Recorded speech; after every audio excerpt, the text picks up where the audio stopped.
Você consegue imaginar encontrar algo vivo se movendo dentro do corpo do seu filho? E se eu te dissesse que 3 criaturas estavam literalmente comendo seu filho por dentro e você não sabia?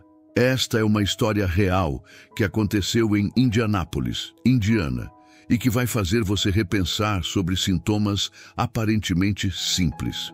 Um pai comum, em um dia aparentemente normal, fez uma descoberta que transformou seu mundo em um pesadelo médico. Era uma terça-feira típica, quando David Miller, vamos chamá-lo assim para proteger a privacidade da família, aguardava seu filho de 10 anos, Tommy, voltar da escola primária Theodore Potter. O menino sempre chegava em casa com energia, correndo pela porta da frente, jogando a mochila no sofá e pedindo um lanche. Mas naquele dia, algo estava diferente. Tommy entrou em casa mais devagar que o normal, carregando a mochila com cuidado e com uma expressão de desconforto no rosto. "Pai, minhas costas estão doendo muito", foi a primeira coisa que disse, colocando a mão na região lombar e fazendo uma careta de dor. David, que trabalhava como técnico em ar-condicionado, conhecia bem dores nas costas devido ao trabalho pesado. Pensou que talvez o filho tivesse carregado livros demais na mochila ou dormido em posição estranha. "Deve ser só cansaço, filho. Vamos colocar gelo e você vai melhorar", respondeu, tentando tranquilizar Tommy. Mas conforme as horas passavam, a dor do menino só piorava. Durante o jantar, Tommy mal conseguia se sentar direito na cadeira. Reclamava que sentia algo estranho nas costas, como se alguma coisa estivesse se movendo por baixo da pele. Sarah, a mãe de Tommy e enfermeira em um hospital local, começou a ficar preocupada. Ela sabia que crianças não fingem dor desse jeito. "David, preciso dar uma olhada nas costas do Tommy." "Algo não está certo", disse Sarah, com aquela intuição maternal que raramente falha. O que eles descobririam naquela noite mudaria suas vidas para sempre e os faria questionar como algo tão terrível pode passar despercebido por tanto tempo. Você consegue imaginar passar por uma situação dessas? Como você teria reagido se fosse você? Deixe sua resposta nos comentários e compartilhe se você já vivenciou alguma experiência médica inesperada. E queria te ouvir.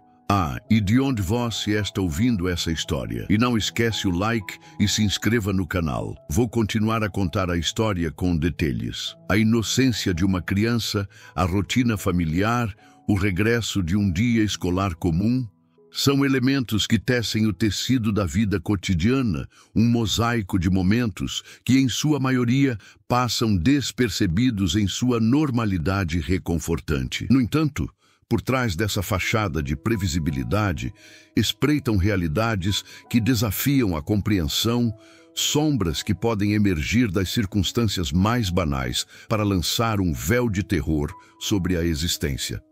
Em Indianápolis, uma cidade que pulsa com a vida americana, um evento singular desdobrou-se, transformando um cenário de preocupação parental em um pesadelo biológico de proporções inimagináveis. O ponto de partida foi uma queixa aparentemente simples, uma dor nas costas relatada por um menino de apenas 10 anos, um sintoma comum, facilmente atribuído a uma queda, um esforço ou um pequeno trauma durante suas brincadeiras ou atividades escolares. Para seus pais, a preocupação inicial era a de um machucado, um hematoma, algo que o tempo e o cuidado básico poderiam resolver. Contudo, a investigação desses pais, movida pela apreensão natural diante do desconforto de seu filho, logo revelou uma anomalia que transcendia a simples contusão. Um inchaço notável, palpável sob a pele, com uma coloração escura e uma presença perturbadora, começou a se manifestar. O que inicialmente poderia ter sido interpretado como um abscesso ou uma inflamação, evoluiu para algo mais sinistro. Um odor fétido, um sinal inconfundível de decomposição ou infecção avançada, começou a emanar da área afetada, elevando o nível de angústia dos pais de preocupação para um pânico iminente. A decisão de buscar ajuda médica profissional tornou-se imperativa, Um passo que os conduziu ao ambiente estéril e, paradoxalmente, assustador de um hospital, onde a verdade, em sua forma mais chocante e repulsiva, aguardava para ser desvendada. A gravidade da situação tornou-se evidente quando os exames e a exploração médica revelaram a natureza aterradora do que afligia o menino. Não se tratava de uma infecção bacteriana comum ou de um trauma físico superficial. A realidade que se apresentou era um horror biológico, um cenário saído de um pesadelo vívido, um ninho de larvas vivas, uma infestação que se havia instalado sob a pele de seu filho. A descoberta era tão grotesca quanto perturbadora, desafiando qualquer explicação lógica ou experiência prévia. A imagem de organismos vivos se alimentando e proliferando dentro do corpo de uma criança inocente evoca um sentimento visceral de repulsa e vulnerabilidade, expondo a fragilidade da vida e a capacidade da natureza, em seus aspectos mais sombrios, de se manifestar de formas inimagináveis. Este relato não é apenas uma crônica de um evento médico isolado, mas um alerta assustador que ressoa profundamente na consciência coletiva. Ele ilumina os perigos ocultos que podem existir nas entrelinhas da vida cotidiana, as ameaças invisíveis que, sem aviso, podem emergir e desmantelar a segurança e a normalidade que tanto prezamos. A história do menino de Indianápolis serve como um portal para uma exploração mais profunda sobre a relação complexa entre os seres humanos e o mundo natural, sobre a forma como as mais simples interações podem ter consequências extraordinárias e, por vezes, aterrorizantes. A fragilidade que se esconde em nosso dia a dia, a vulnerabilidade que por vezes ignoramos, é aqui exposta de maneira crua e inegável.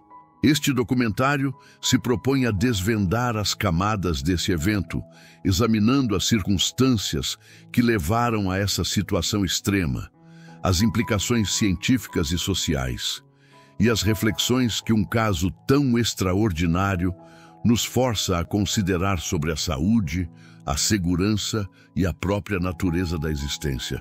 A jornada que se inicia com esta revelação perturbadora nos levará a investigar as causas prováveis desse tipo de infestação, as condições ambientais que podem ter contribuído para o seu desenvolvimento e a resposta médica e científica diante de um cenário tão desafiador. Exploraremos a entomologia forense, a parasitologia e as medidas de prevenção e tratamento, contextualizando este caso específico dentro de um panorama mais amplo de saúde pública e de intersecção entre a vida humana e os ciclos naturais, por mais perturbadores que estes possam ser. A narrativa se desdobrará, não apenas para relatar um fato chocante, mas para iluminar a ciência por trás dele, as histórias humanas envolvidas e as lições que podem ser extraídas para fortalecer nossa compreensão e nossa capacidade de resposta diante do inesperado.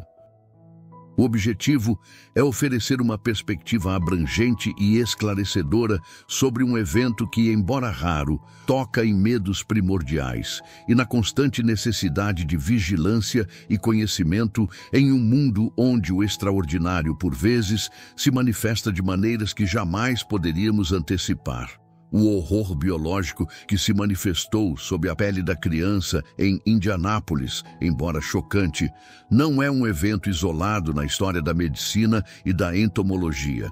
Ele se insere em um espectro de infestações parasitárias que afetam seres humanos, muitas vezes desencadeadas por vetores específicos e condições ambientais propícias. A compreensão da epidemiologia e da biologia dos parasitas envolvidos é crucial para contextualizar a gravidade e as particularidades deste caso. A presença de larvas vivas, um fenômeno conhecido como míase, ocorre quando moscas depositam seus ovos em tecidos vivos ou em feridas abertas, e esses ovos eclodem, gerando as larvas que se alimentam do hospedeiro. A dor relatada pelo menino, inicialmente atribuída a um machucado, pode ter sido um dos primeiros sinais de que algo mais insidioso estava em curso, uma inflamação interna causada pela penetração e atividade das larvas. É fundamental distinguir a miíase primária, onde as larvas invadem tecidos saudáveis, da secundária, que ocorre em feridas pré-existentes. No caso em questão, a descrição de um caroço inchado e escuro sugere uma possível evolução da infestação, onde as larvas, ao se desenvolverem, podem ter causado uma reação inflamatória intensa, levando à formação de uma lesão cutânea localizada. O odor fétido, um indicativo de necrose tecidual ou de secreções metabólicas das larvas, aponta para um estágio avançado da infestação, onde a saúde do hospedeiro já se encontra comprometida. A rápida deterioração do quadro, que levou os pais a buscar atendimento hospitalar com urgência, sublinha a natureza agressiva de certas espécies de moscas e seus estágios larvais, capazes de causar danos significativos em um curto período de tempo. A investigação médica, ao identificar um ninho de larvas vivas, revela a complexidade do ciclo de vida desses insetos e a sua capacidade de adaptação a nichos biológicos diversos. A pele humana, com sua rica vascularização e suprimento de nutrientes, pode se tornar um ambiente hospitaleiro para a proliferação dessas larvas, especialmente em áreas de difícil acesso ou em indivíduos com o sistema imunológico comprometido. O choque e o pânico dos pais, nesse contexto, são reações humanas compreensíveis diante de uma ameaça que é, ao mesmo tempo, biológica e intrusiva, violando a integridade física de seu filho de maneira tão perturbadora. Ademais, a análise aprofundada deste tipo de infestação exige uma consideração sobre os fatores de risco ambientais e comportamentais. A exposição a ambientes com alta prevalência de moscas, a falta de higiene em feridas abertas e até mesmo certas condições climáticas que favorecem a reprodução desses insetos podem aumentar a probabilidade de ocorrência da miíase. Compreender essas variáveis é essencial não apenas para explicar o evento específico em Indianápolis, mas também para desenvolver estratégias eficazes de prevenção e controle em comunidades vulneráveis.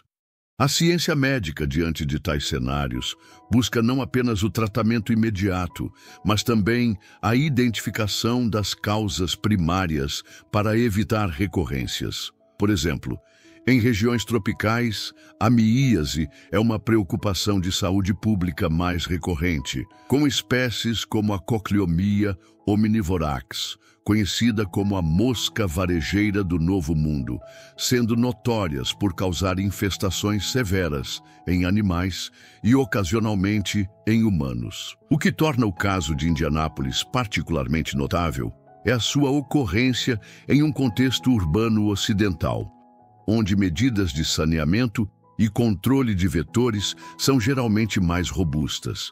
Isso levanta questões sobre possíveis falhas ou lacunas nesses sistemas de proteção, ou sobre a emergência de novas cepas ou comportamentos adaptativos dos insetos vetores. A resposta médica a uma infestação de miíase geralmente envolve a remoção mecânica das larvas, muitas vezes auxiliada por curativos oclusivos ou substâncias que induzem a saída das larvas, seguidos por tratamento com antiparasitários tópicos ou sistêmicos. Em casos graves, como poderia ter sido o do menino, a intervenção cirúrgica pode ser necessária para remover completamente o tecido infestado e prevenir complicações secundárias, como infecções bacterianas secundárias ou septicemia. O manejo pós-tratamento também é fundamental, com foco na cicatrização da ferida e na monitorização, para garantir a erradicação completa do parasita. A complexidade da infestação parasitária, como a miíase, transcende a mera presença de larvas. Ela envolve uma intrincada relação ecológica entre o parasita, o hospedeiro e o ambiente. A mosca responsável, frequentemente uma espécie oportunista, busca substratos ricos em matéria orgânica para a deposição de seus ovos, e feridas ou áreas de pele comprometida em mamíferos oferecem um nicho ideal para a eclosão e desenvolvimento larval. Uma faceta crucial a ser explorada é a resposta imune do hospedeiro a essa invasão. O corpo humano, em sua defesa natural, mobiliza células e mediadores inflamatórios para combater a infecção. No entanto, no caso da miíase, a própria atividade das larvas pode modular ou suprimir essa resposta. Algumas larvas produzem enzimas proteolíticas que auxiliam na digestão dos tecidos, mas que também podem ter efeitos imunomoduladores, como a inibição da quimiotaxia de neutrófilos ou a supressão da liberação de citocinas pró-inflamatórias. Esse mecanismo permite que as larvas sobrevivam e se alimentem sem desencadear uma resposta inflamatória avassaladora que poderia prejudicar o próprio hospedeiro antes que o ciclo de vida do parasita se complete. Ademais, a diversidade de espécies de moscas capazes de causar miíase é considerável, cada uma com particularidades em seu ciclo de vida, preferência de hospedeiro e agressividade. Enquanto algumas espécies são estritamente necrófagas, alimentando-se apenas de tecido morto, outras são facultativas, capazes de invadir tecidos vivos, como no caso de infestações em feridas ou mucosas. A identificação precisa da espécie de mosca envolvida é um passo crítico no diagnóstico e tratamento, pois influencia diretamente a estratégia terapêutica. Por exemplo, larvas de Dermatobia hominis, a mosca berne, criam uma única larva por furúnculo, enquanto outras espécies podem infestar múltiplos locais simultaneamente. Compreender essa taxonomia e ecologia parasitária é fundamental para desmistificar o horror e abordá-lo com conhecimento científico. Outro ponto de reflexão reside na percepção pública e no estigma associado a tais infestações. Frequentemente, a miíase é vista como uma doença de negligência extrema ou de condições de vida precárias, o que pode levar ao isolamento social e à relutância em procurar ajuda médica por medo de julgamento.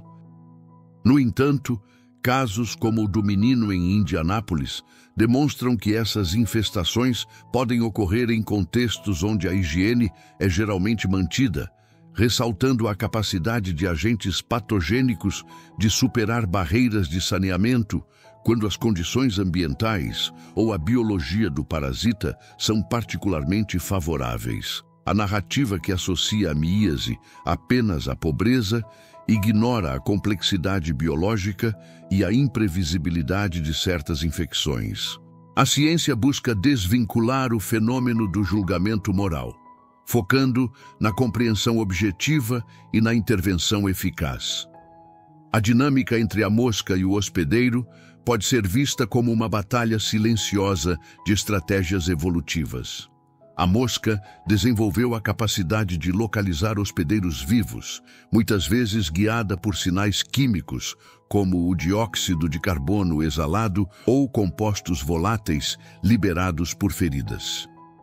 Por outro lado, o hospedeiro, através de sistemas complexos de defesa imune e barreiras físicas, tenta impedir a penetração e o estabelecimento de parasitas. No caso da miíase, a pele, a principal barreira, pode ser comprometida por lesões, permitindo a entrada das larvas. Uma vez dentro, as larvas utilizam suas peças bucais e enzimas digestivas para penetrar e se alimentar, enquanto o hospedeiro tenta isolar a infecção através da inflamação e da formação de granulomas. A eficácia dessas respostas determina a gravidade da infestação e o prognóstico para o indivíduo afetado.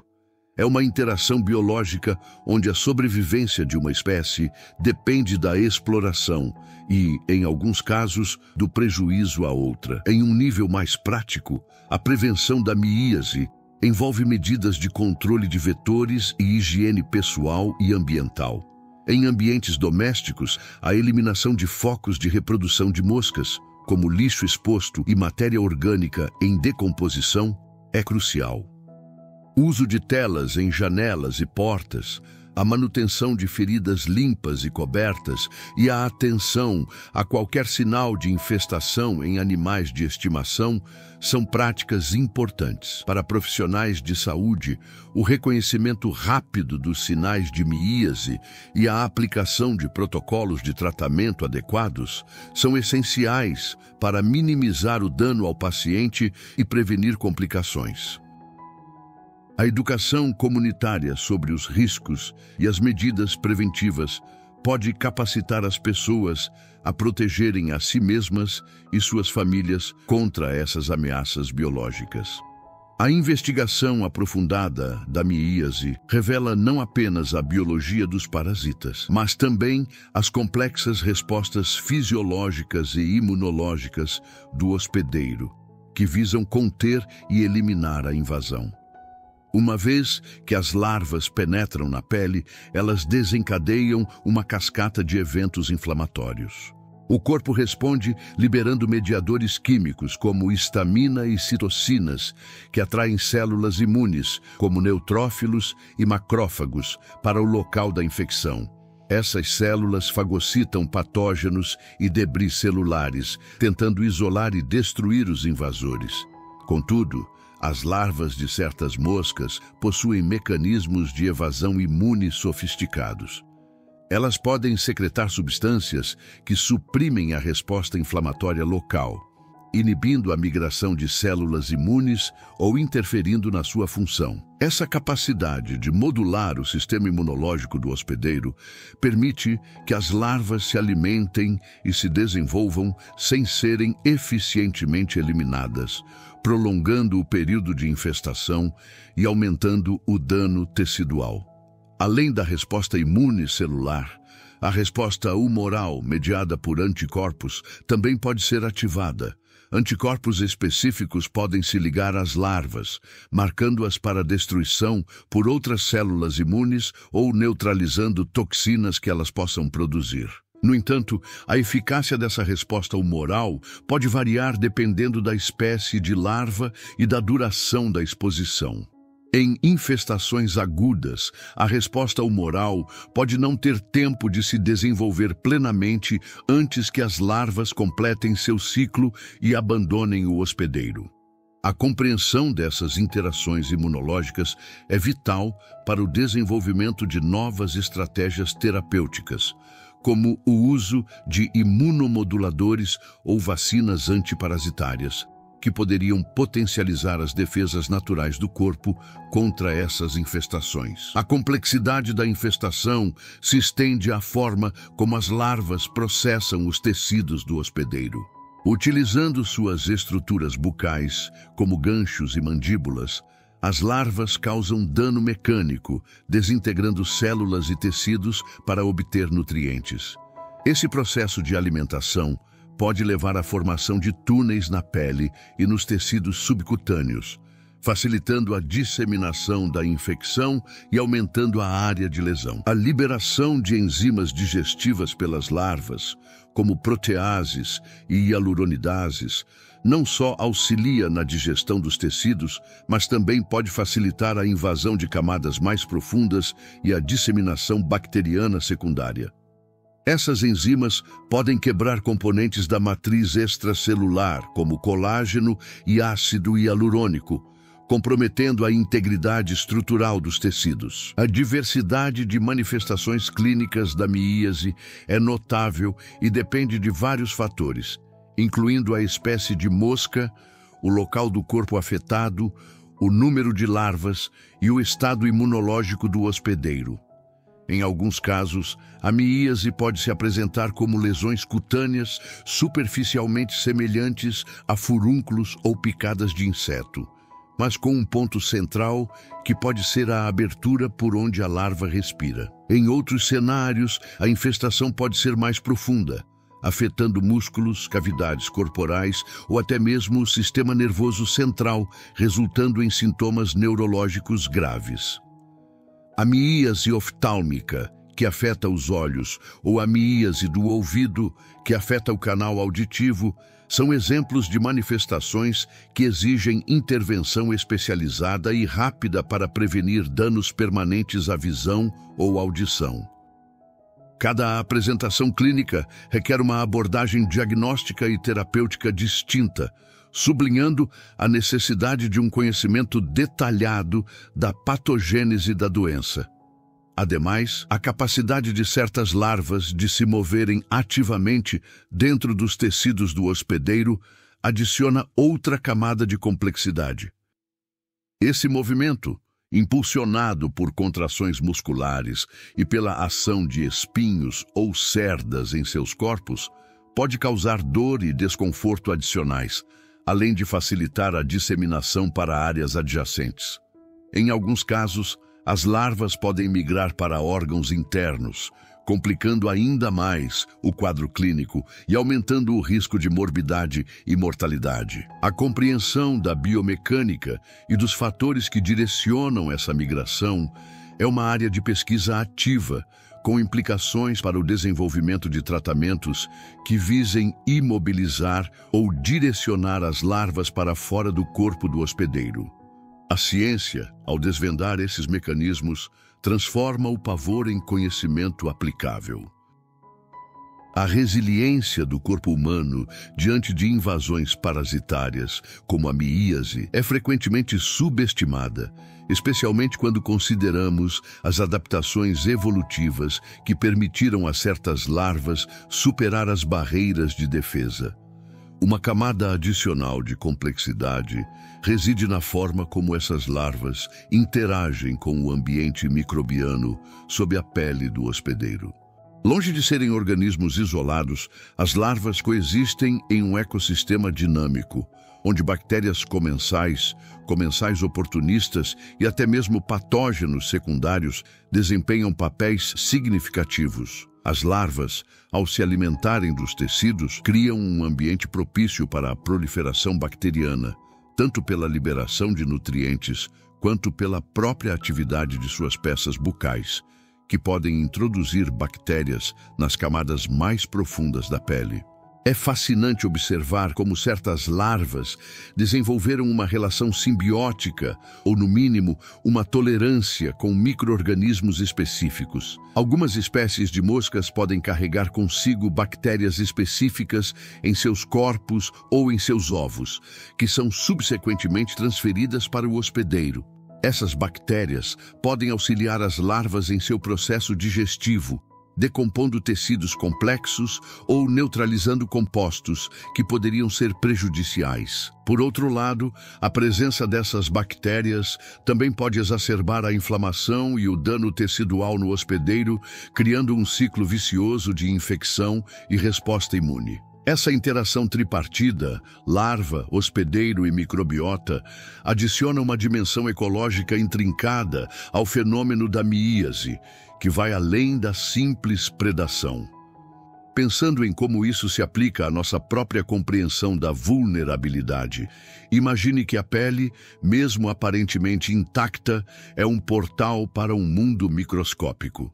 As larvas não apenas consomem tecido, mas também alteram a composição química e física do ambiente local, favorecendo o crescimento de certas populações bacterianas em detrimento de outras. Esse desequilíbrio na microbiota cutânea pode ter consequências de longo prazo para a saúde da pele, mesmo após a erradicação das larvas. A pele, em sua função de barreira, depende de um equilíbrio delicado de micro-organismos que competem por recursos e produzem substâncias antimicrobianas. A invasão larval perturba esse equilíbrio, abrindo caminho para infecções oportunistas que podem ser mais difíceis de tratar do que a infestação primária.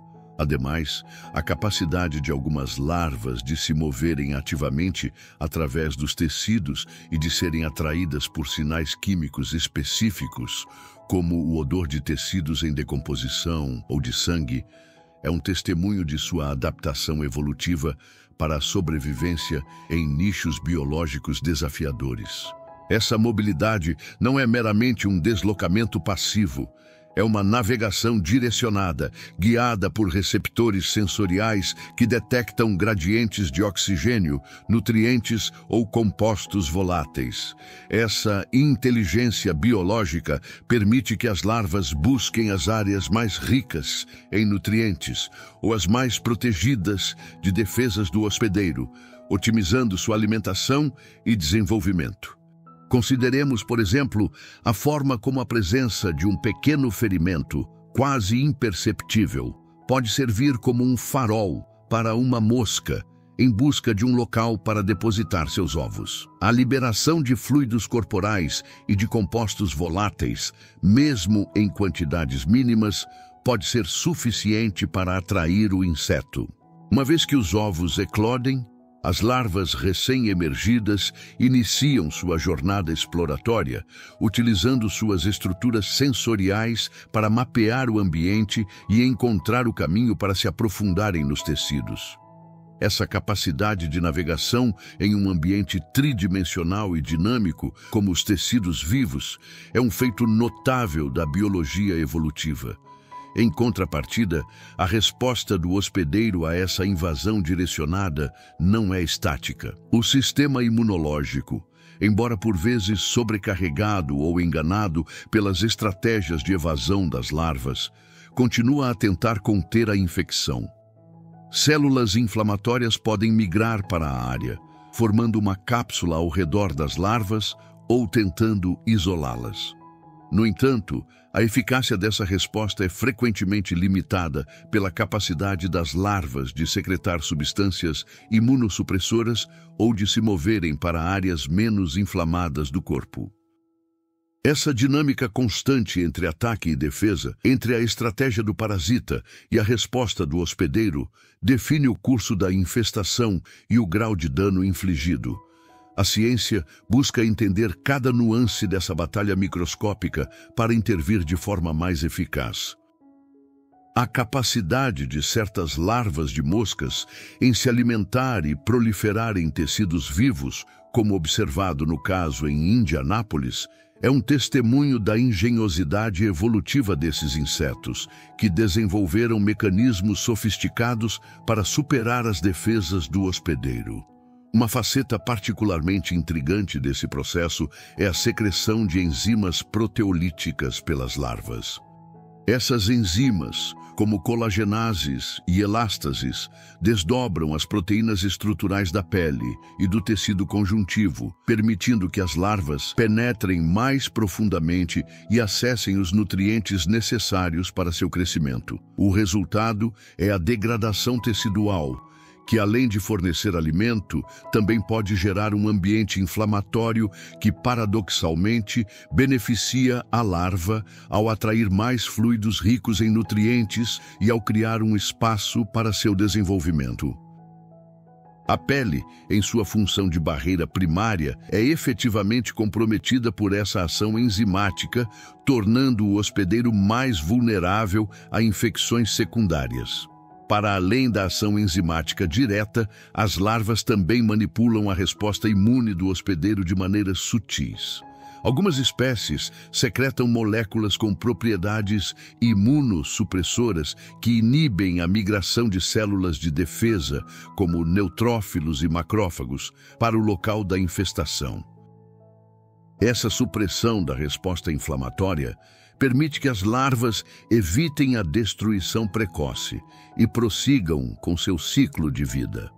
Agora, considere como essa capacidade de desligar o sistema de alerta do corpo se aplica em um contexto mais amplo. Imagine um sistema de segurança de alta tecnologia que, em vez de alertar sobre uma intrusão, envia sinais falsos de tudo em ordem. As larvas, de forma análoga, criam um silêncio imunológico onde deveriam haver sinais de alarme, enganando o hospedeiro para permitir sua sobrevivência. Essa manipulação da fisiologia do hospedeiro é um exemplo notável da pressão seletiva que moldou essas adaptações parasitárias ao longo de milênios. Outro aspecto a ser considerado é a diversidade de estratégias de locomoção que as larvas empregam. Enquanto algumas se movem superficialmente sob a pele, outras podem penetrar mais profundamente nos tecidos. Essa mobilidade é frequentemente facilitada por estruturas especializadas, como espinhos ou cerdas ao longo de seus corpos, que auxiliam na tração e na penetração. Agora pense na agilidade de um explorador em um terreno acidentado, adaptando sua locomoção para superar obstáculos. As larvas exibem uma forma análoga de navegação biológica, utilizando seus apêndices para se moverem através das camadas de pele e músculo, buscando áreas com maior suprimento de nutrientes ou menor concentração de células imunes. Essa capacidade de navegação ativa é crucial para sua sobrevivência e para a extensão do dano infligido ao hospedeiro. Além disso, a forma como as larvas obtêm oxigênio também é adaptativa. Dependendo da espécie e da profundidade da infestação, as larvas podem possuir espiráculos, aberturas respiratórias que se projetam para a superfície da pele, permitindo a troca gasosa mesmo quando estão imersas nos tecidos. Em outros casos, elas podem depender de um suprimento de oxigênio mais difuso através de sua cutícula. Essa adaptação respiratória é fundamental, pois a privação de oxigênio ou hipóxia pode ser letal para a maioria dos organismos.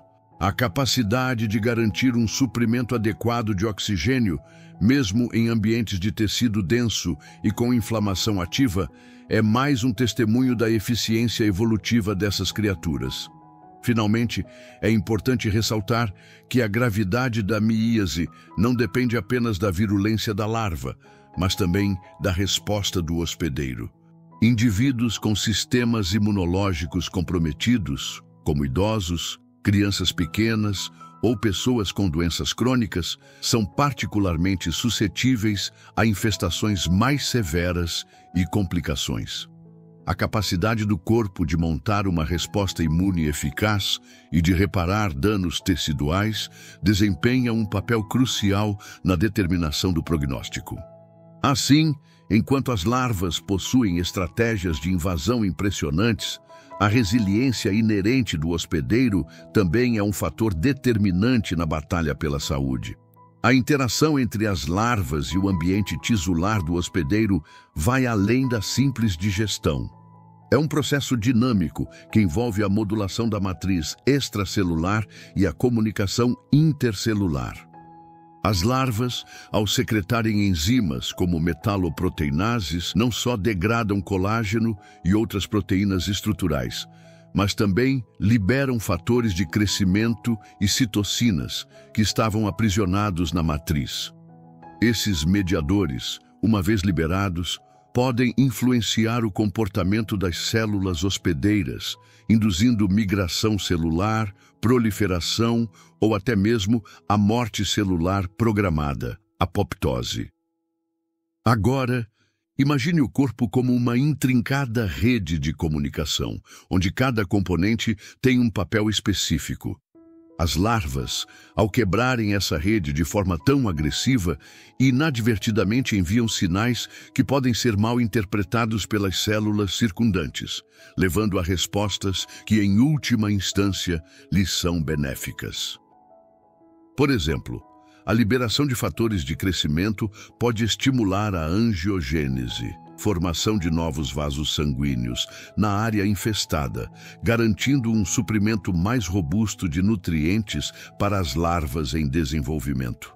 Ademais, a própria atividade mecânica das larvas, seu movimento constante e a penetração através dos tecidos pode atuar como um estímulo físico que induz alterações celulares. Pense no efeito de uma massagem vigorosa em um músculo tenso. Embora terapêutica em um contexto, a mesma pressão aplicada de forma incessante e invasiva pode causar dano. Da mesma forma, o movimento das larvas pode ativar mecanorreceptores nas células hospedeiras, desencadeando vias de sinalização que, em vez de promoverem a cicatrização, podem perpetuar um estado inflamatório ou alterar a expressão gênica das células. Essa complexa rede de interações bioquímicas e mecânicas demonstra que a infestação por larvas é muito mais do que uma simples predação. É uma manipulação orquestrada da fisiologia do hospedeiro. Outro ponto de consideração é a capacidade das larvas de excretar metabólitos que podem afetar o ambiente local.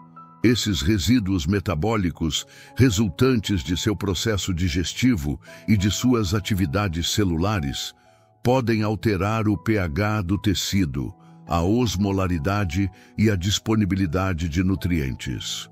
Em alguns casos, esses metabólitos podem ter um efeito bacteriostático ou bactericida sobre a microbiota residente, favorecendo o crescimento de certas espécies bacterianas que se beneficiam desse ambiente alterado. Por outro lado, esses mesmos metabólitos podem ser tóxicos para as células hospedeiras, contribuindo para a necrose tecidual e a formação de cavidades. Assim, as larvas não apenas consomem, mas também modificam ativamente o microambiente em que habitam, criando condições ideais para sua própria sobrevivência e desenvolvimento, ao mesmo tempo em que comprometem a integridade do hospedeiro.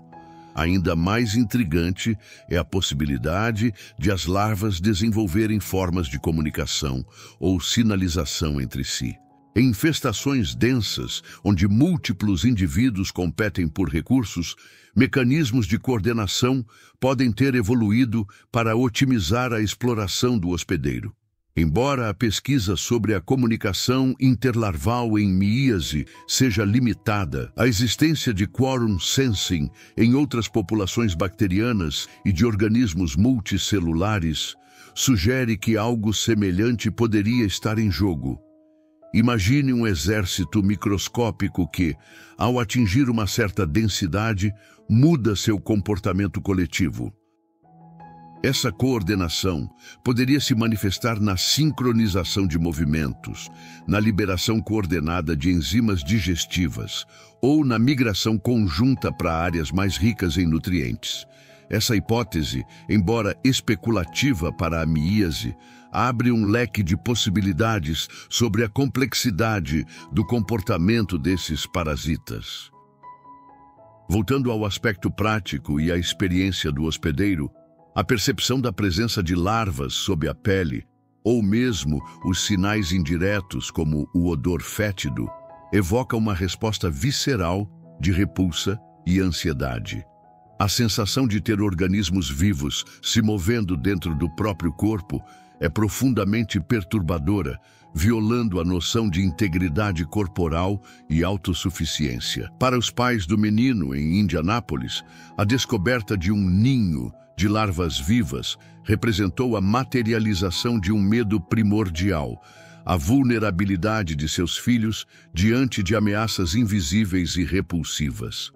Essa experiência sublinha a importância de uma resposta médica rápida e empática, que não apenas trate a infestação física, mas também aborde o trauma psicológico associado a um evento tão invasivo. A ciência, neste contexto, serve como um farol de esperança, desmistificando o horror com conhecimento e oferecendo soluções concretas. As larvas, em sua busca incessante por um ambiente propício, demonstram uma notável capacidade de detecção e exploração de microambientes cutâneos que, para o olho humano, podem parecer insignificantes. A pele humana, longe de ser uma barreira uniforme, apresenta uma topografia complexa de folículos pilosos, glândulas sebáceas e sudoríparas, e microfissuras que criam nichos ecológicos variados. As larvas, guiadas por gradientes químicos e térmicos, são capazes de identificar e penetrar nessas microcavidades. Agora, imagine que a pele é um vasto território com centenas de portas microscópicas. As larvas evoluíram para encontrar e utilizar essas portas, muitas vezes aquelas que são ligeiramente mais abertas, devido a pequenos arranhões, picadas de insetos anteriores ou mesmo à produção natural de sebo. Essa exploração direcionada não é aleatória. É um comportamento refinado para maximizar o acesso a um suprimento estável de nutrientes e a um ambiente protegido. Além da topografia, a própria temperatura da pele desempenha um papel crucial na atração das larvas. Elas são ectotérmicas, o que significa que sua atividade metabólica é diretamente influenciada pela temperatura ambiente. A pele humana, mantida em uma temperatura constante e ligeiramente elevada em comparação com o ambiente externo, oferece um refúgio térmico ideal para o desenvolvimento larval. As larvas podem detectar essas diferenças sutis de temperatura, preferindo áreas do corpo que irradiam mais calor, como axilas, virilhas ou áreas com maior vascularização.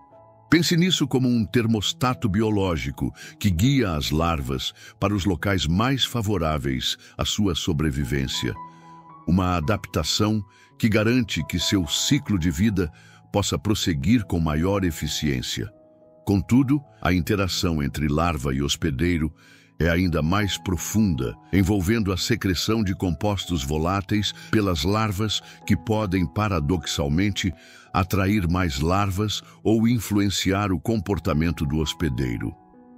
Algumas pesquisas sugerem que certas larvas podem liberar sinais químicos que mascaram o odor do tecido em decomposição ou que imitam sinais associados à cura, de forma a evitar uma resposta inflamatória forte por parte do hospedeiro.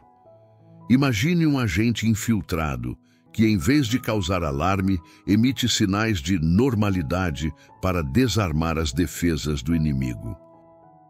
As larvas, através desses compostos voláteis, manipulam o microambiente para criar uma zona de complacência, onde sua presença invasiva passa despercebida por tempo suficiente para que completem seu desenvolvimento. Um aspecto frequentemente negligenciado é a capacidade das larvas de se moverem ativamente dentro dos tecidos, não apenas para se alimentarem, mas também para escaparem de reações inflamatórias localizadas. Essa mobilidade é auxiliada por suas estruturas corporais, como cerdas e espinhos, que proporcionam tração em superfícies irregulares. Agora, considere a agilidade de um mergulhador explorando um recife de coral complexo, navegando por entre anêmonas e fendas. As larvas demonstram uma forma análoga de exploração ativa, utilizando o tecido do hospedeiro como um labirinto tridimensional, movendo-se para áreas menos inflamadas ou para novas fontes de alimento. Essa capacidade de locomoção é vital para sua sobrevivência, permitindo-lhes evadir a detecção e o ataque das células imunes do hospedeiro. Além disso, a forma como as larvas adquirem oxigênio é uma adaptação fascinante. Muitas espécies possuem espiráculos, aberturas respiratórias localizadas em suas extremidades, que podem ser projetadas para a superfície da pele, garantindo acesso ao ar atmosférico. Em infestações mais profundas, onde o acesso direto ao ar é limitado, as larvas podem depender de um suprimento de oxigênio mais difuso através de sua cutícula ou podem se beneficiar da hipóxia local criada pela inflamação, que pode reduzir a competição por oxigênio com as células do hospedeiro. Essa flexibilidade respiratória é um fator-chave que permite sua sobrevivência em diversos nichos dentro do tecido do hospedeiro, demonstrando uma adaptabilidade notável às condições ambientais internas. A exploração do microambiente cutâneo pelas larvas revela uma sofisticação adaptativa que vai além da simples busca por nutrientes. Considere, por exemplo, como as larvas de certas espécies de moscas são capazes de secretar substâncias que alteram a viscosidade do tecido circundante. Essa modificação não é acidental. Ela otimiza a capacidade de locomoção das larvas, facilitando sua movimentação através das camadas de derme e hipoderme. Agora, pense em como um mergulhador em águas densas pode usar um traje especial para deslizar mais facilmente. As larvas, de maneira análoga, produzem um lubrificante biológico que reduz o atrito com os tecidos do hospedeiro, permitindo que elas naveguem com maior eficiência em um ambiente que, de outra forma, seria mais resistente. Essa capacidade de manipular as propriedades físicas do tecido é um testemunho da pressão seletiva que moldou esses parasitas ao longo de eras evolutivas. Ademais, a forma como as larvas interagem com a microbiota residente na pele do hospedeiro representa outra camada de complexidade. Longe de serem organismos isolados, as larvas coexistem em um ecossistema dinâmico, onde bactérias comensais e oportunistas desempenham papéis significativos. As larvas, ao se alimentarem dos tecidos, criam um ambiente propício para a proliferação bacteriana, alterando o pH local e a disponibilidade de nutrientes. Agora, imagine que a pele é um jardim microscópico e as larvas são jardineiros que, ao removerem certas plantas, tecidos, inadvertidamente criam espaço e fertilizam o solo para o crescimento de outras espécies, bactérias. Essa influência sobre a microbiota pode ter consequências profundas, como a aceleração da decomposição tecidual ou a indução de respostas inflamatórias secundárias, que paradoxalmente podem beneficiar as larvas ao desviar a atenção do sistema imunológico. Outro ponto a considerar é a habilidade das larvas em detectar e explorar microfissuras ou lesões pré-existentes na pele. Essas pequenas aberturas, muitas vezes invisíveis a olho nu, servem como pontos de entrada ideais. Agora, pense na pele como um castelo com muitas muralhas.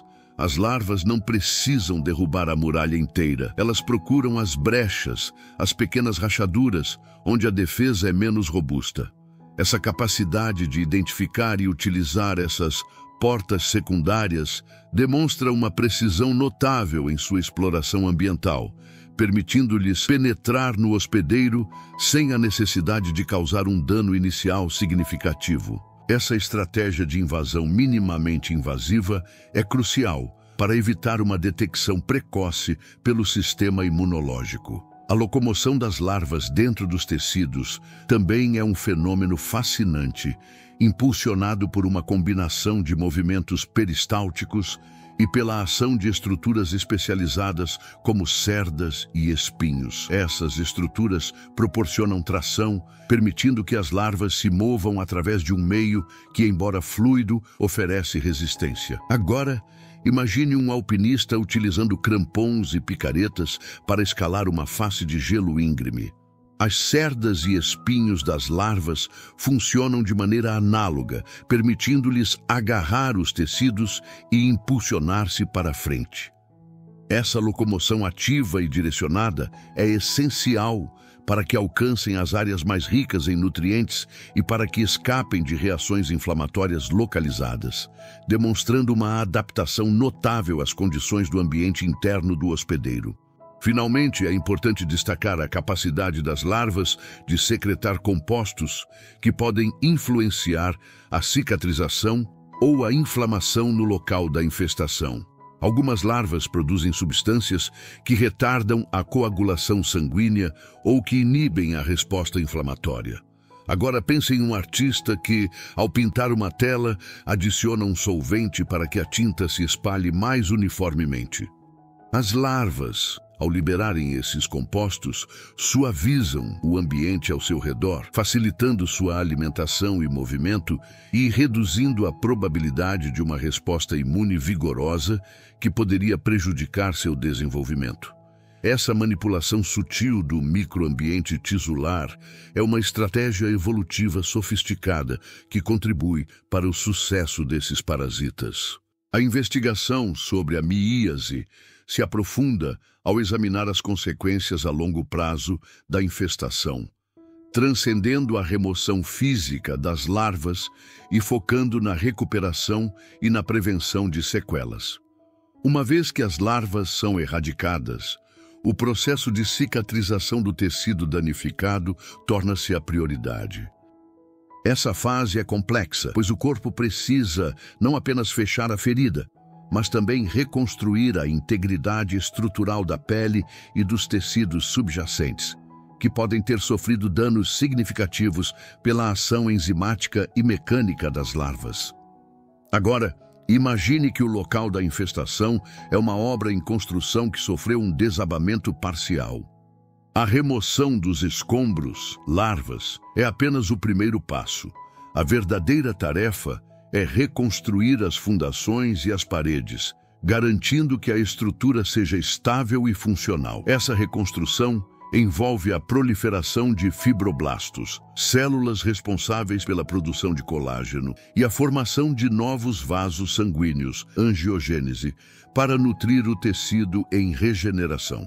No entanto, a cicatrização em áreas afetadas pela miíase pode ser complicada pela presença de infecções bacterianas secundárias, que frequentemente acompanham a infestação inicial. As bactérias, que podem ter sido introduzidas nas camadas mais profundas da pele pela ação das larvas, continuam a se multiplicar, retardando o processo de cicatrização e aumentando o risco de complicações, como a formação de queloides ou cicatrizes hipertróficas. Da mesma forma, a inflamação crônica, se não controlada adequadamente, pode levar à fibrose excessiva, resultando em tecido cicatricial rígido e menos elástico. Para o paciente, a experiência pode deixar marcas físicas e psicológicas duradouras, exigindo um acompanhamento médico prolongado e, por vezes, intervenções dermatológicas ou cirúrgicas para otimizar a recuperação estética e funcional. Além disso, a resposta imune do hospedeiro, embora crucial para a erradicação das larvas, pode, em alguns casos, contribuir para o dano tecidual. A liberação de mediadores inflamatórios e de radicais livres pelas células de defesa, embora destinada a combater a infecção, pode, em excesso, causar danos às células hospedeiras saudáveis. Agora, pense em um sistema de defesa que, na tentativa de repelir um invasor, acaba por causar danos colaterais significativos à própria cidade que deveria proteger. Essa resposta imune desregulada pode levar à formação de tecido cicatricial excessivo ou a uma resposta inflamatória persistente que dificulta a regeneração completa. Compreender essa dualidade da resposta imune é fundamental para desenvolver terapias que visem modular a inflamação, promovendo a cicatrização sem causar danos adicionais. É importante ressaltar que a prevenção da miíase, após um episódio, requer uma atenção redobrada às práticas de higiene e ao controle ambiental. A erradicação de focos de reprodução de moscas, como lixo exposto e matéria orgânica em decomposição, continua sendo uma medida primordial. Da mesma forma, a manutenção de feridas abertas limpas e devidamente cobertas, especialmente em crianças e idosos, é essencial. Agora, considere como um simples descuido com o lixo ou com um pequeno arranhão pode abrir a porta para um pesadelo biológico. A educação comunitária sobre os riscos e as medidas preventivas é um pilar fundamental na luta contra essas infestações, capacitando os indivíduos a protegerem a si mesmos e suas famílias.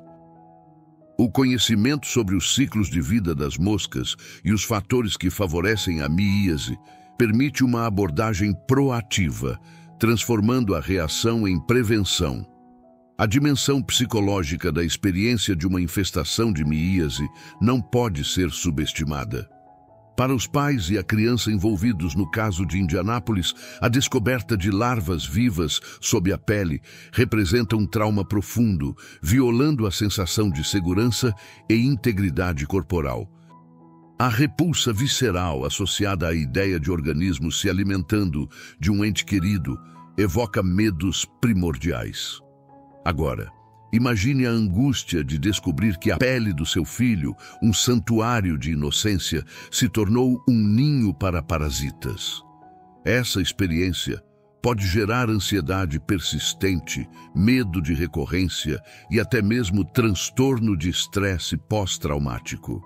O apoio psicológico e a validação dessas emoções são tão importantes quanto o tratamento físico. A ciência, ao desmistificar o evento e fornecer explicações racionais, pode ajudar a mitigar parte desse sofrimento, transformando o desconhecido aterrorizante em um fenômeno compreensível, embora ainda perturbador.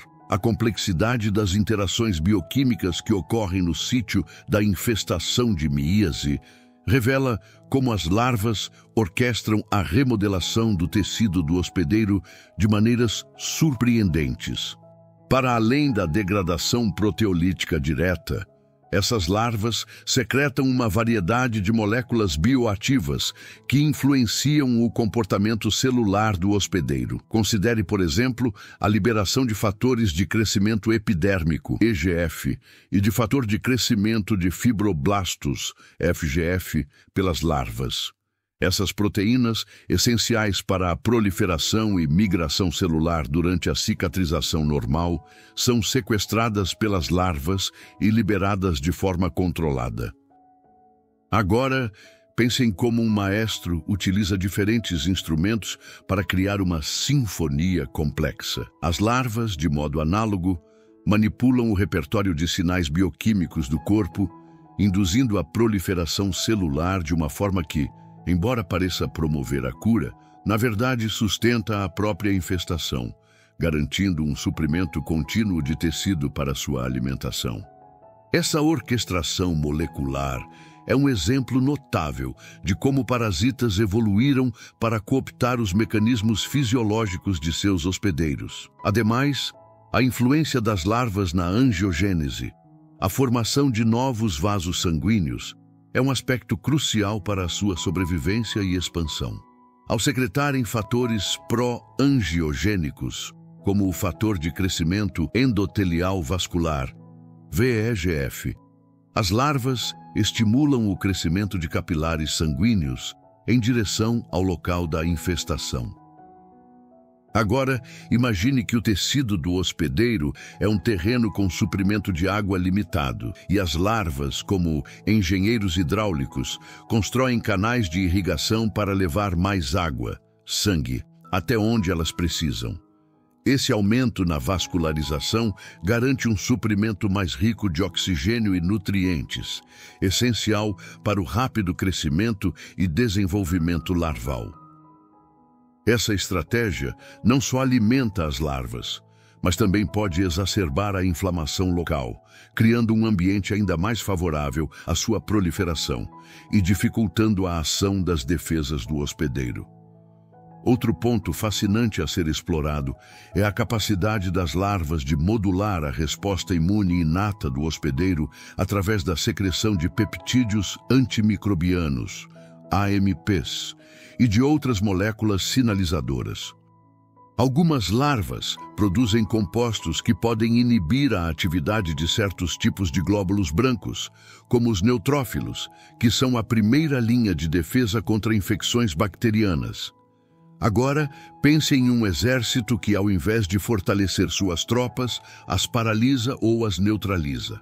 As larvas, ao secretarem essas substâncias, criam um silêncio imunológico no local da infestação, permitindo que elas se alimentem e se desenvolvam sem serem rapidamente eliminadas.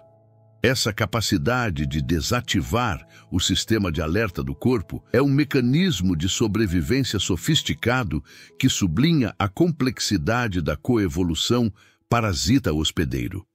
Além disso, a forma como as larvas lidam com os resíduos metabólicos gerados durante seu processo de alimentação e respiração é um aspecto digno de nota.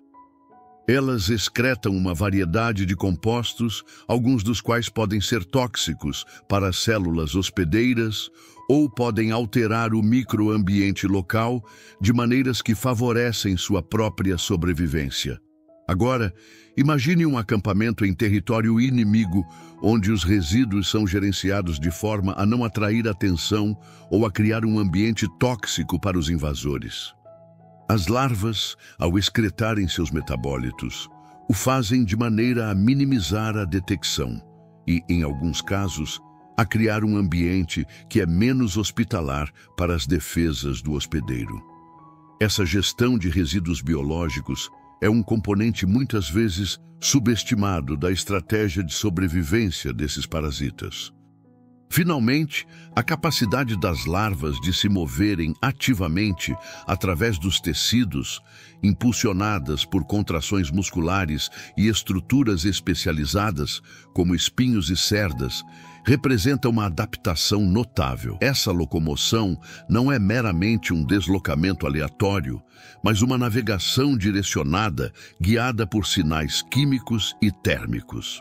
Agora, pense em um submarino explorando as profundezas do oceano, utilizando seus propulsores e sistemas de navegação para se mover em um ambiente complexo e desconhecido. As larvas, com sua capacidade de navegar através das camadas de pele e músculo, utilizando seus apêndices para tração, demonstram um nível similar de adaptação a um meio tridimensional e dinâmico. Essa mobilidade é essencial para que elas encontrem áreas mais ricas em nutrientes e escapem de reações inflamatórias localizadas, garantindo sua sobrevivência e o sucesso da infestação.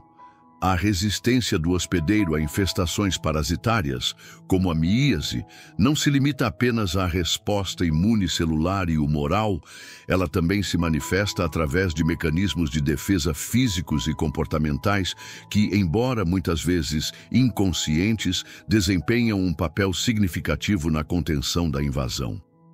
A pele, com sua integridade estrutural, age como uma barreira física primária, impedindo a entrada de patógenos. No entanto, quando essa barreira é comprometida por lesões, mesmo que mínimas, as larvas encontram vias de acesso.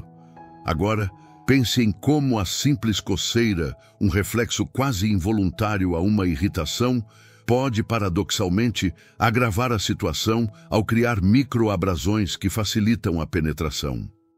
Essa interação sutil entre um estímulo externo, uma resposta reflexa e a vulnerabilidade subjacente do tecido é um componente frequentemente subestimado na dinâmica da infestação. Ademais, a capacidade do hospedeiro de perceber e reagir a corpos estranhos é um instinto de sobrevivência fundamental. A presença de larvas ativas sob a pele pode desencadear sensações táteis anormais, como prurido intenso, formigamento ou a percepção de movimento. Essas sensações, embora desagradáveis, servem como um sinal de alerta precoce, impulsionando o hospedeiro a investigar a área afetada. Considere a sensação incômoda de um grão de areia em um sapato. Essa pequena irritação, se não removida, pode levar a bolhas e desconforto significativo. Da mesma forma, as sensações anormais provocadas pelas larvas podem levar o indivíduo a coçar, esfregar ou até mesmo tentar remover o que quer que esteja causando a irritação, ações que, em alguns casos, podem inadvertidamente auxiliar na erradicação das larvas ou, em outros, na sua disseminação. A resposta comportamental do hospedeiro, então, torna-se uma variável crucial na progressão da miíase. Um indivíduo que rapidamente reconhece a anomalia e busca ajuda médica pode limitar significativamente o dano tecidual e a duração da infestação. Por outro lado, a negligência ou a incapacidade de perceber os sinais iniciais podem permitir que as larvas se estabeleçam e se multipliquem, levando a quadros clínicos mais graves. Agora, pense na diferença entre um incêndio pequeno que é rapidamente extinto e um que se alastra descontroladamente por falta de ação imediata. A velocidade e a adequação da resposta comportamental do hospedeiro são determinantes para o desfecho da infestação. Essa dinâmica comportamental também se estende à higiene pessoal e ambiental. A manutenção de feridas limpas e cobertas, a eliminação de focos de reprodução de moscas e a vigilância constante contra a presença desses insetos em ambientes domésticos são medidas comportamentais que formam uma linha de defesa essencial. Adicionalmente, a resposta inflamatória local desencadeada pela presença das larvas não é apenas uma reação celular, mas também um processo bioquímico complexo que visa isolar e neutralizar o invasor. A liberação de histamina, por exemplo, aumenta a permeabilidade dos vasos sanguíneos, permitindo que células imunes e fluidos cheguem ao local da infecção. Contudo, essa inflamação também pode ser explorada pelas larvas. Agora, imagine um campo de batalha, onde um dos lados, ao invés de se defender, utiliza a fumaça gerada pelos combates para se camuflar. As larvas podem se beneficiar do ambiente inflamatório, utilizando a vasodilatação para obter um suprimento mais rico de nutrientes e a presença de células imunes como um cardápio alternativo ou simplesmente para se esconderem em meio ao caos celular. Essa capacidade de adaptação a um ambiente hostil, transformando as próprias defesas do hospedeiro em uma vantagem, é um dos aspectos mais intrigantes da biologia parasitária. A complexidade da resposta do hospedeiro também se manifesta na formação de granulomas, estruturas inflamatórias que tentam encapsular corpos estranhos. No caso da miíase, um granuloma pode se formar ao redor de uma larva, isolando-a do restante do tecido. No entanto, a eficácia dessa estratégia é limitada pela mobilidade e pela capacidade de secreção de substâncias imunomoduladoras das larvas, que podem, com o tempo, degradar o granuloma ou escapar dele. Agora, considere um muro de contenção que, embora inicialmente eficaz, é gradualmente erodido pela força da água ou por sabotagem interna. As larvas, com sua persistência e adaptação, podem superar essas barreiras defensivas, demonstrando a natureza dinâmica e muitas vezes desigual da batalha entre parasita e hospedeiro. A ciência, ao desvendar essas interações, busca não apenas entender a patologia, mas também encontrar formas de potencializar as defesas naturais do corpo. Nesta jornada de exploração, os fios de uma narrativa intrincada começam a se entrelaçar, tecendo um quadro que transcende o evento isolado. Ao contemplarmos a complexidade das interações biológicas em jogo, percebemos que a fragilidade humana, por vezes, revela-se não em falhas catastróficas, mas em delicados equilíbrios que, quando perturbados, abrem as portas para o inesperado. As observações sobre a adaptabilidade dos organismos invasores e a intrincada resposta do corpo humano pintam um panorama onde a resiliência se manifesta de maneiras multifacetadas, desafiando nossas concepções sobre a própria natureza da defesa e da invasão. Refletindo sobre este percurso até agora, somos levados a considerar as sutis, mas poderosas, influências que moldam nossa interação com o mundo natural. Um mundo que, em sua exuberância e diversidade, também abriga mecanismos de sobrevivência que podem nos confrontar de formas inimagináveis. À medida que avançamos, a compreensão das camadas subjacentes a esse fenômeno nos convida a olhar para além do superficial. As nuances da biologia parasitária, a complexidade das respostas fisiológicas e a influência dos fatores ambientais convergem para criar um espectro de possibilidades que redefinem nossa percepção de vulnerabilidade. Não se trata mais apenas de um evento pontual, mas de um convite à reflexão sobre as interconexões que sustentam a vida em suas mais diversas formas, e sobre como a ciência nos oferece as ferramentas para decifrar e, quem sabe, antecipar os desafios que emanam dessas complexas relações. A tapeçaria que se revela é composta por fios de conhecimento científico, resiliência biológica e a constante busca humana por compreensão e segurança. Neste ponto de transição, a consciência do que foi desvendado nos prepara para uma perspectiva mais ampla. As ideias exploradas, como ondas que se propagam a partir de um ponto central, expandem nosso entendimento, tocando em aspectos que ressoam para além do caso específico. É como se cada peça do quebra-cabeça, ao ser encaixada, revelasse não apenas sua própria forma, mas também a paisagem maior que a envolve. Essa convergência de saberes nos orienta suavemente em direção a uma compreensão mais profunda, antecipando as reflexões que darão o tom para o encerramento desta exploração. É um momento de pausa reflexiva, onde os ecos do que aprendemos se harmonizam, preparando o terreno para a síntese final. A jornada através da intrincada dança entre a vida e a invasão biológica, desencadeada pela narrativa perturbadora de Indianápolis, revela que a fragilidade humana não reside apenas na exposição a ameaças externas, mas na própria complexidade de nossa biologia e de nossa interação com o ecossistema que nos cerca. O caso do menino, um portal para o mundo microscópico da miíase, desdobrou-se em uma exploração das adaptações evolutivas de parasitas e das sofisticadas, porém por vezes vulneráveis, defesas do corpo humano. Cada detalhe desvendado, desde a secreção de enzimas que remodelam tecidos até a manipulação sutil do sistema imunológico, nos confronta com a realidade de que somos parte de uma teia de vida intrinsecamente interligada, onde os ciclos naturais, mesmo em seus aspectos mais repulsivos, impõem suas próprias leis.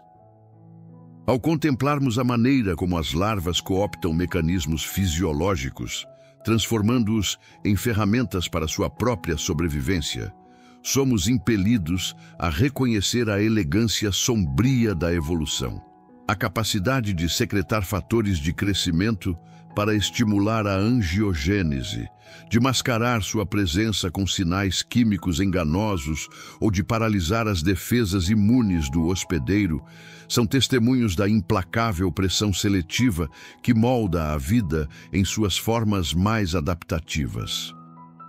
Essa maestria biológica, embora aterradora, nos convida a uma profunda admiração pela resiliência e engenhosidade dos organismos que compartilham nosso planeta. Não se trata de uma batalha simples de ataque e defesa, mas de uma complexa negociação bioquímica, onde cada movimento é cuidadosamente orquestrado para garantir a perpetuação da espécie. Essa compreensão aprofundada nos liberta da armadilha de ver tais eventos como meros acidentes isolados ou falhas de higiene. Em vez disso, somos confrontados com a realidade de que a natureza opera em escalas de tempo e complexidade que frequentemente escapam à nossa percepção cotidiana. A pele, em sua aparente solidez, é um ecossistema dinâmico, um campo de batalha microscópico, onde processos contínuos de interação e adaptação moldam a saúde e a doença.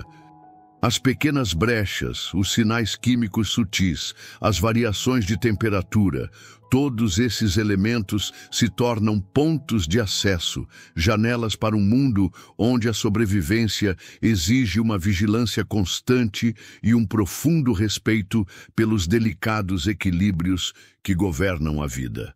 A verdadeira prática, portanto, não reside apenas na erradicação de uma ameaça visível, mas na compreensão contínua das forças invisíveis que moldam nossa existência.